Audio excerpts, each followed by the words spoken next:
IPL का मतलब ही है ड्रामा और हर मैच एक नई कहानी लेकर आता है।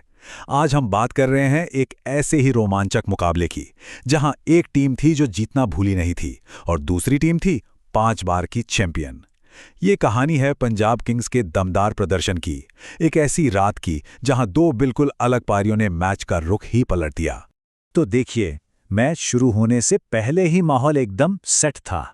एक तरफ थी पंजाब किंग्स, जो इस सीजन में अब तक हारी ही नहीं थीं, और दूसरी तरफ मुंबई इंडियंस, जो अपने ही घर में एक जीत के लिए संघर्ष कर रही थीं।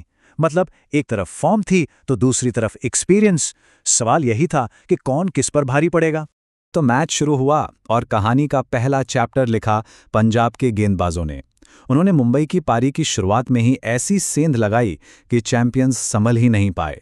चलिए देखते हैं कि कैसे मुंबई की शुरुआत एक बुरे सपने में तब्दील हो गई। और फिर जो हुआ वो मुंबई के लिए किसी तूफान से कम नहीं था। गेंद थी अर्शदीप सिंह के हाथ में और उन्होंने लगातार 2 गेंदों पर 2 बड़े विकेट चटका दिए। पहले रेयान रिकेल्टन को चलता किया और अगली ही गेंद पर सूर्य कुमार यादव, जो अपना खाता तक नहीं खोल पाए। अचानक से मुंबई का स्कोर हो गया 12 रन पर 2 विकेट। और इसी तबाही के बीच अर्शदीप सिंह के लिए एक पर्सनल माइलस्टोन भी बन गया। सूर्य कुमार यादव का विकेट आईपीएल में उनका 100वां शिकार था। क्या कमाल का तरीका था इस मुकाम तक पहुंचने का, वाकई एक यादगार लम्हा। जब लग रहा था कि मुंबई की पारी बिखर जाएगी और एक छोटे स्कोर पर सिमट जाएगी, तब एक बल्लेबाज चट्टान की तरह खड़ा हो गया। ये थी क्विंटन डी कॉक की अकेले दम पर लड़ी गई एक शानदार लड़ाई।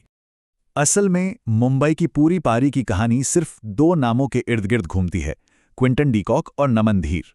जरा सोचिए, इन दोनों ने मिलकर 162 रन जोड़ दिए, जबकि बाकी पूरी टीम मिलकर सिर्फ 21 रन ही बना पाई। इसी पार्टनरशिप ने मुंबई को मैच में वापस ला खड़ा किया। और इस साझेदारी के असली हीरो थे क्विंटन डी कॉक। क्या कमाल की पारी खेली।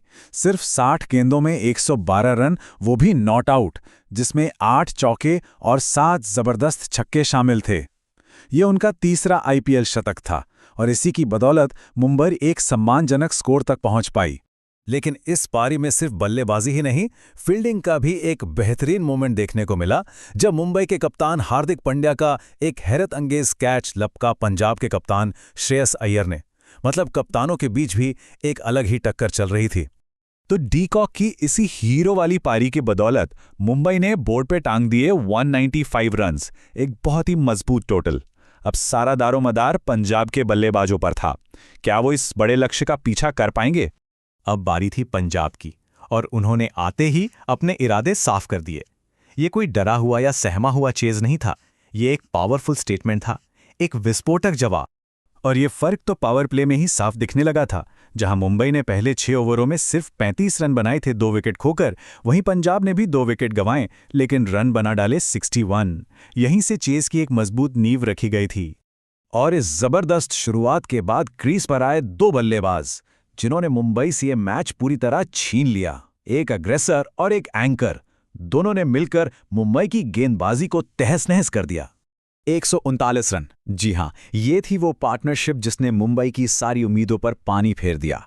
प्रभसिमरन सिंह और कप्तान श्रेयस अय्यर ने मिलकर एक ऐसी साझेदारी निभाई जिसने मैच का रुख हमेशा के लिए पंजाब की तरफ मोड़ दिया। और इस पार्टनरशिप की सबसे खूबसूरत बात थी दोनों का रोल। एक तरफ से प्रभसिमरन आग उगल रहे थे, वो एग्रेसर थे, तो दूसरी तरफ कप्तान अय्यर एक छोर को संभाले हुए थे, वो एंकर थे। ये एक परफेक्ट जुगलबंदी थी जिसने मुंबई को कोई मौका ही नहीं दिया। और जब मुंबई को अपने सबसे बड़े हथियार की जरूरत थी तो वो भी खामोश रहा। जसप्रीत बुमराह, जो अपनी गेंदबाजी से मैच पलट देते हैं, वो उस रात पूरी तरह बेअसर रहे। 4 ओवर में 41 रन दिए और एक भी विकेट नहीं मिला। जब आपका स्टार बॉलर ही न चले तो मैच जीतना बहुत मुश्किल हो जाता है।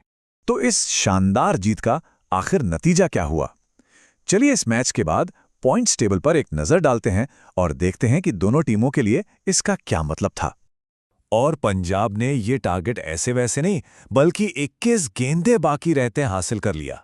ये सिर्फ एक जीत नहीं थी, ये एक ऐलान था। बाकी टीमों के लिए एक चेतावनी थी कि इस साल पंजाब को हल्के में लेने की गलती कोई ना करे। तो इस जीत के साथ पंजाब किंग्स शान से पॉइंट्स टेबल के टॉप पर पहुंच गई और अपना अजेय होने का रिकॉर्ड भी बरकरार रखा। और मुंबई इंडियंस, उनके लिए ये 5 मैचों में चौथी हार थी, जिससे उनकी मुश्किलें और भी ज्यादा बढ़ गईं। और इसी सवाल के साथ हम आज की ये चर्चा खत्म करते हैं। 5 बार की चैंपियन टीम जो अब पॉइंट्स टेबल में नीचे की तरफ है, यहां से वापसी कैसे करेगी? क्या ये उनके लिए खतरे की घंटी है या फिर यहां से एक नई शुरुआत होगी? इसका जवाब तो अब वक्त ही देगा।